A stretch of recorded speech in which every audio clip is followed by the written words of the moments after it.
మీరు మీ ఇంటి దగ్గరే ఉండి రోజుకు వేలల్లో నెలకు లక్షలలో సంపాదించాలనుకుంటున్నారా? Part time, full time, work from home లాంటి ఆన్లైన్ జాబ్స్ కావాలా? అయితే ఇంకేంటి, మా వాట్సాప్, టెలిగ్రామ్ గ్రూప్లలో జాయిన్ అవ్వండి అని చెప్పగానే ఇలాంటి జాబ్ ఫ్రాడ్ నేరగాళ్ళ మాయ మాటలు నమ్మి జాయిన్ అయిపోయారంటే మీరు కూడా వారిలాగే కన్నాలేసుకుని బ్రతకాల్సి వస్తుంది. అసలే ఈ మధ్యకాలంలో సైబర్ నేరగాళ్ళు రెచ్చిపోతూ ఉన్నారు. కొత్త కొత్త పద్ధతులలో కొత్త మోసాలు చేస్తూ ఉన్నారు. అప్రమత్తంగా ఉండకపోతే ఇక అంతే సంగతులు. ఒకప్పుడు ఉద్యోగాల పేరుతో అమాయకులకు సోషల్ మీడియా ద్వారా ఎరవేసి సెక్యూరిటీ డిపాజిట్ పేరుతో అందిన కాడికి దండుకునే వాళ్ళు జాబ్ ఫ్రాడ్ నేరగాళ్ళు. ఇప్పుడు రోజులు మారిపోయాయి, టెక్నాలజీ మారిపోయింది. అందుకే కొత్త మార్గాలను ఎంచుకుంటూ ఉన్నారు. టాస్కుల పేరుతో ఆన్లైన్ పనులు చేయించుకొని అందుకు ప్రతిఫలంగా చెల్లించాల్సిన మొత్తాన్ని చెల్లించకపోగా బాధితుల జేబులకు చిల్లులు పెడుతూ ఉన్నారు. విద్యార్థులు, మహిళలు, మధ్యతరగతి ప్రజలే ఈ జాబ్ ఫ్రాడ్ నేరగాళ్ల టార్గెట్.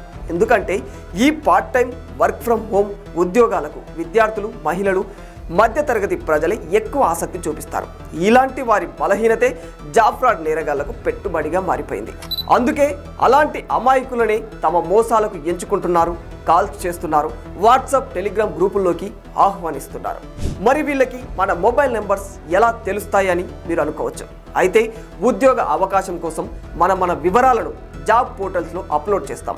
ఇంకా ఏదైనా షాపింగ్కి వెళ్ళినప్పుడు రివ్యూలు, రేటింగ్స్ ఇస్తే డబ్బులు ఇస్తామని ఆశ చూపి వినియోగదారుల ప్రమేయం లేకుండానే హోటళ్ళు, రెస్టారెంట్లు, ఆన్లైన్ షాపింగ్ సంస్థలు ప్రజల డీటెయిల్స్ మొత్తాన్ని సేకరిస్తాయి. ఈ ఏజెన్సీల దగ్గర నుంచి నేరగాళ్ళు ప్రజల డీటెయిల్స్ని కొంటారు.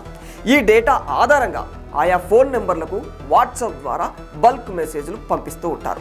తమ మెసేజ్లకు స్పందించే వారిని మోసం చేసేందుకు పక్కా స్కెచ్ వేస్తారు ఈ కేటుగాళ్ళు. అంటే టెలిగ్రామ్, వాట్సాప్ గ్రూపుల కేంద్రంగా సాగుతున్న ఆన్లైన్ టాస్కుల వ్యవహారం, రేటింగ్స్, పాజిటివ్ రివ్యూలు ఇచ్చే ఏజెన్సీలతో జాబ్ ఫ్రాడ్ నేరగాళ్ళు లింకులు పెట్టుకుంటున్నారన్నమాట. తమ మెసేజ్లకు రెస్పాండ్ అయిన అమాయకులతో ఆయా షాపింగ్, రెస్టారెంట్ సంస్థల యాప్స్ డౌన్లోడ్ చేస్తూ ఉంటారు. వాటికి రేటింగ్, రివ్యూలు లాంటి టాస్కులు ఇచ్చి ఆ స్క్రీన్ షాట్లు పంపాలని చెబుతారు. అలా తొలి టాస్క్ పూర్తి చేసిన వారికి 240 250 వెంటనే బదిలీ చేసేస్తూ ఉంటారు. ఆ తర్వాత అసలు కథ మొదలవుతూ ఉంటుంది. బాధితులతో ప్రత్యేకంగా డిజైన్ చేసిన వర్చువల్ యాప్స్ని డౌన్లోడ్ చేయిస్తారు. ఎప్పటికప్పుడు నగదు బదిలీ చేస్తే రిజర్వ్ బ్యాంకు నుంచి ఇబ్బందులు వస్తాయని, అందువల్ల ఆ మొత్తాన్ని యాప్స్లలో జమ చేస్తామని నమ్మిస్తూ ఉంటారు. మొత్తం 2 లక్షల రూపాయలు దాటాకే డ్రా చేసుకోవడానికి వీలవుతుందని నమ్మిస్తారు. దీంతో పాటు మరికొంత బోనస్ సొమ్మును కూడా బాధితులకు చూపిస్తారు. ఆ మొత్తాన్ని తక్షణమే తీసుకోవాలంటే కొంత డబ్బు డిపాజిట్ చేయాలని కోరుతారు. అయితే ఈ వర్చువల్ యాప్లలో భారీ మొత్తం కనిపించడంతో నేరగాళ్లు కోరిన సొమ్మును అమాయకులు చెల్లిస్తూ ఉంటారు. అలా వేలాది మంది బాధితుల నుంచి భారీ మొత్తం కొల్లగొట్టాక నేరగాళ్లు ఆయా సోషల్ మీడియా గ్రూపులతో పాటు వర్చువల్ యాప్స్ను కనుమరుగు చేస్తూ ఉంటారు.